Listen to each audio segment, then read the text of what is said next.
इस फंड से रिलेटेड जो भी इनकम होगी वो इसी फंड में डाल दी जाए, जो भी खर्चा किया जाएगा वो इसी फंड से किया जाए। अगर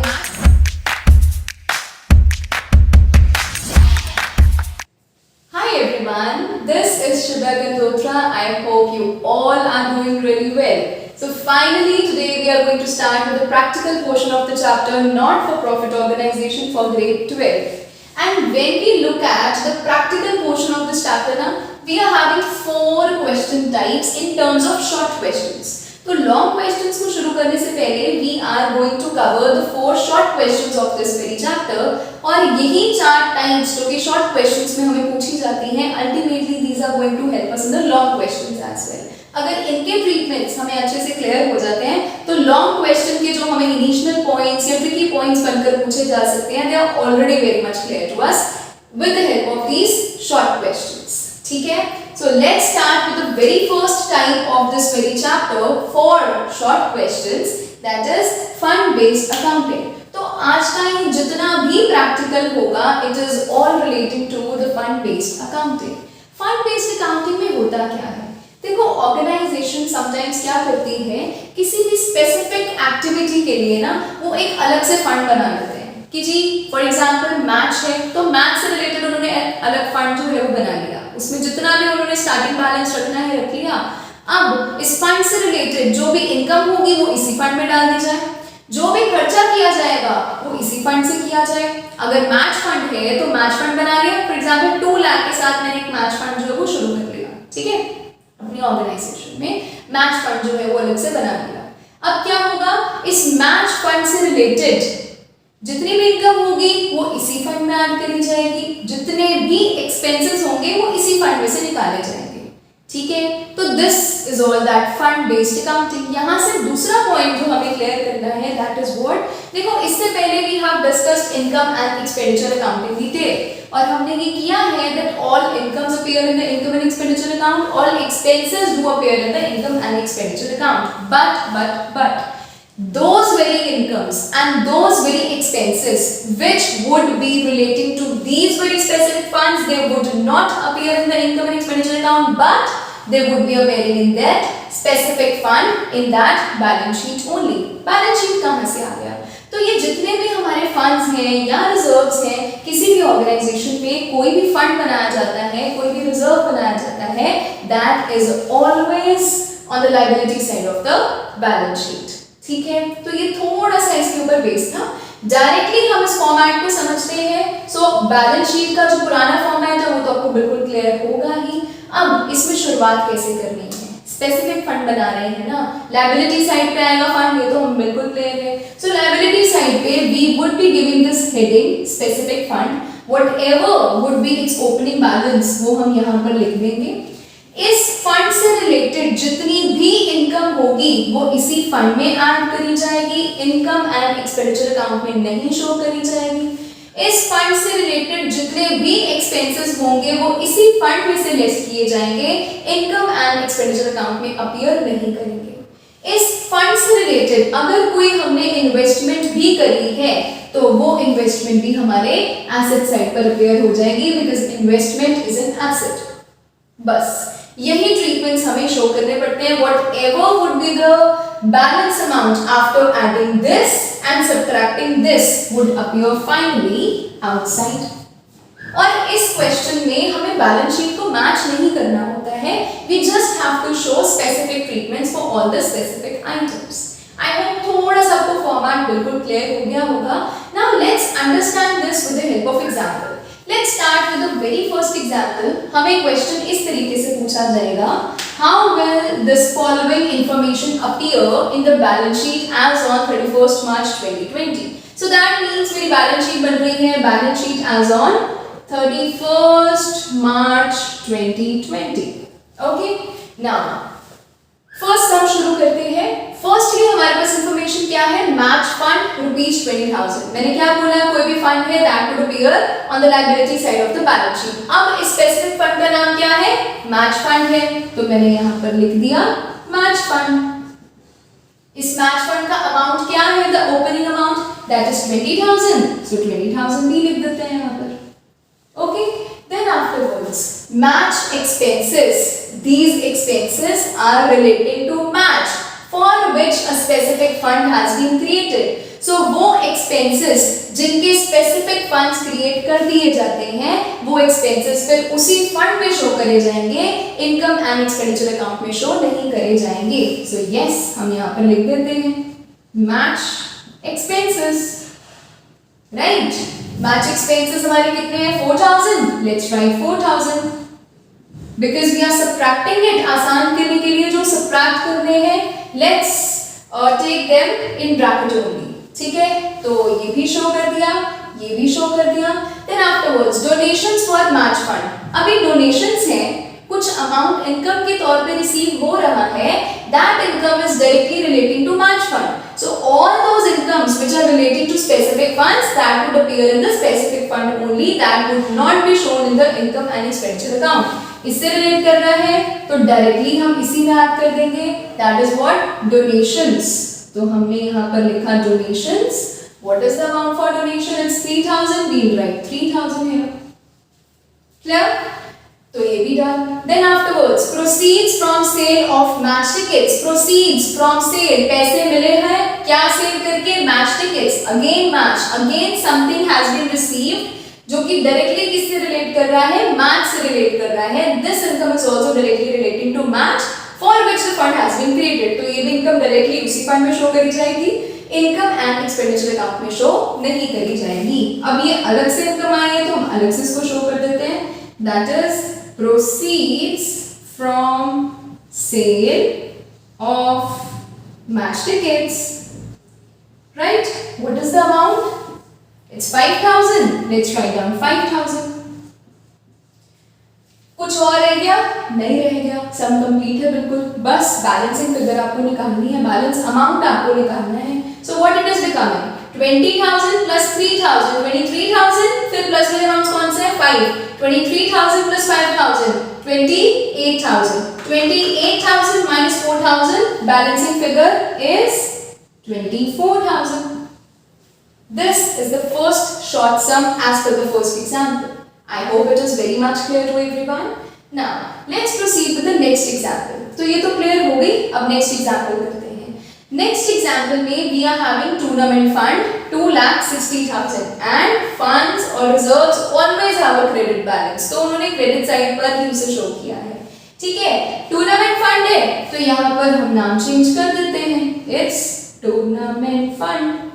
What is the amount? 2,60,000. Let's write 2,60,000. Then afterwards, tournament fund is done. Then we are having tournament fund investment. Investment is an asset. An asset always has a debit balance. इसीलिए हमें debit side पर show किया गया है. Specific fund investment कहाँ show होती है? देखो, that asset side. So यहाँ पर नाम add कर दिया जाएगा. It would be tournament fund investment with the amount 2,60,000. Done यहाँ तक. ये भी done. Then income from tournament fund investment. Income from tournament fund investment. Income तो है, लेकिन this income is specifically related to tournament fund investment. Tournament fund investment is that investment for which a specific fund has been created. Any income which is relating to specific fund, it would be appearing in that very specific fund only. वो income and expenditure account में कहीं भी नहीं जाएगा. So उसको show कर देते हैं. ठीक है? Income from tournament fund investment, it is 20,000. Let's write 20,000 here. ठीक है? Then afterwards, tournament expenses. Expenses तो है, but they are directly relating to that tournament जिसके लिए tournament fund specific बना हुआ है. तो ये भी expenses इसी fund में आएंगे और expenses को हम क्या करते हैं? हमेशा subtract करते हैं. Tournament expenses. Right? With what amount? 10,000. Let's write down 10,000 because expenses को minus करना होता है. Minus को हम लोग show कर देते हैं with that bracket to make it easy. It's also done. Now, table information तो हो गई. Now we are having additional information. अभी additional information से related आपने हमेशा एक चीज याद रखनी है that additional information always has two treatments. Sometimes more than that अगर वो हमारी information in detail जा रही है, ठीक है, but at least उसके 2 treatments जो हैं वो होने ही होने हैं. Additional information हमारे पास क्या है? Interest accrued on tournament fund investment ₹5,000. मतलब tournament fund investment के ऊपर interest accrued है. Interest accrued means income due but not yet received. तो income तो है ना, और वो income है which is directly related to this tournament fund investment, that is specific fund. So income तो है, चाहे अभी नहीं मिली है but मिली तो है ना, due तो है ना. Whatever is the income and it is related to specific fund, वो यहाँ पर show होगा ही होगा. So we'll show this as accrued income. ठीक है, accrued interest है, income का नाम दिया हुआ है. So we'll write it accrued interest with what amount? 5,000. We'll write 5,000. ठीक है, तो एक treatment तो मैंने इसका कर दिया, that income चाहे अभी नहीं मिली है, but it is still an income which is related to the specific fund. तो इसमें show करेंगे ही करेंगे.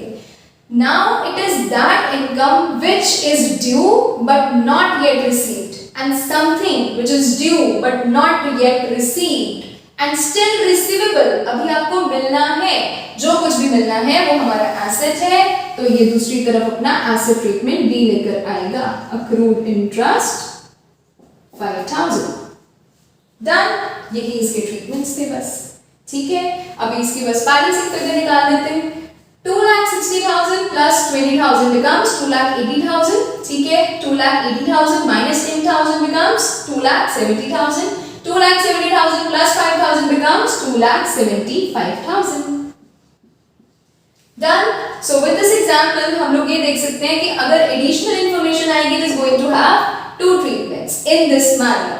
ठीक है, whatever is the income, it is income ना, तो वो income specific fund में तो आएगी, but it is that income which is still receivable, and something which is still receivable is an asset, वो asset side पर भी show कर दिया जाएगा. I hope this for example is clear. Now let's proceed with the next example. ठीक है, next example में उसने बोला sports fund in the beginning. So opening balance दिया हुआ है स्पोर्ट्स फंड का, हम यहाँ पे लिख देते हैं स्पोर्ट्स फंड. ठीक है, what is the balance? The balance is 18,000. Done. Then donations for sports fund. Donations है स्पोर्ट्स फंड से रिलेटेड है, इनकम है relating to that specific fund only, तो इसी फंड में शो कर दी जाएगी, that is donations. Right, donations हमारे पास है 12,000. Then afterwards we are having interest on sports fund investments. ठीक है, interest on sports fund investments हमारे पास क्या है? 15,000. सो we'll show this interest on sports fund investments. कितना रह रहा है हमारे पास? 15,000. let's show the amount 15,000. it's done. Then afterwards expenses on sports events. खर्चे हैं, expenses हैं, they are directly relating to sports, और sports के लिए specific fund जो है वो बनाया हुआ है, so that means expenses इसी में से लेस होंगे. Sports expenses with what amount? 48,000. 48,000? Yes. Done. Now सारी की सारी इंफॉर्मेशन लिख दी है हमने, इसमें किसी भी तरीके की उस साइड पर कुछ नहीं था, so let's not show it. Now let's find out the balancing figure. 18 plus 12 becomes 30,000. ठीक है, फिर अच्छा ये हमारी सब्ट्रैक्ट करने वाली है, इसको ब्रैकेट में लिख लेते हैं. ठीक है, now what amount we are having? 18 plus 12 becomes 30,000. 30,000 plus 15,000 becomes 45,000. 45,000 minus 48. अरे पैसे हैं हमारे पास 45,000. तो 18, 12 and 15, 45,000. बट माइनस कर दिया हमने कितने? 48,000. That means कि फंड में पैसे जो हैं वो 45,000 है, बट एक्सपेंस माइनस करने वाला कितना है? 48,000. तो फंड तो भाई आपको उतनी हेल्प कर सकता है जितने उसके पास देने को है. फंड इज हैविंग 45,000, इसीलिए ये जो एक्सपेंसेस हम माइनस कर सकते हैं वो भी कितने माइनस कर सकते हैं? Only 45,000, because we are not having उससे ज्यादा वाला अमाउंट. तो बाहर की बैलेंसिंग फिगर क्या हो जाएगी? कुछ नहीं बचा. बट एक्सपेंसेस हमें कितने माइनस करने थे 48,000 के, कितने माइनस करे हमने 45,000 के, तो वो बेचारा 3,000 जो वो कहां से कवर होगा? We have done this thing कि जितने भी एक्सपेंसेस हैं वो कहां पर शो किए जाते हैं? इनकम एंड एक्सपेंडिचर अकाउंट में। हाँ, वो इनकम्स, वो expenses which are relating to a specific fund, उसको हम स्पेसिफिक फंड में डील कर देते हैं। अब ये जो एक्सपेंस था, इसको फर्स्ट टर्म जो है वो यही दी थी ना, स्पेसिफिक फंड में जाओ, because you are relating to that. अब वहां पर जितना ये पूरा हो सकता था हुआ, जितना पूरा नहीं हो रहा है उसका तो जो हमने डिफॉल्ट ट्रीटमेंट समझा हुआ है वही करेंगे, that is income and expenditure account. Income and expenditure account, so you will make income and expenditure account and whatever expense is left that would be recovered. This is that you know, this is the expenditure side amount, this is the income side, then amount, the credit side and the debit side, and whatever expense is not covered here, it will be covered here. To sports expenses कितने cover नहीं हुए थे 3,000, तो 3,000 यहाँ पर आ जाएगा। This is the point that we need to catch finally, ठीक है। So we have done 3 examples और तीनों एग्जांपल्स में कुछ ना कुछ अलग रहा है। I hope this very concept is very much clear to everyone. Still having any kind of confusion you can write down in the comment section. I hope you are liking the content and आज के लिए बस इतना ही। Thanks very much, have a good day.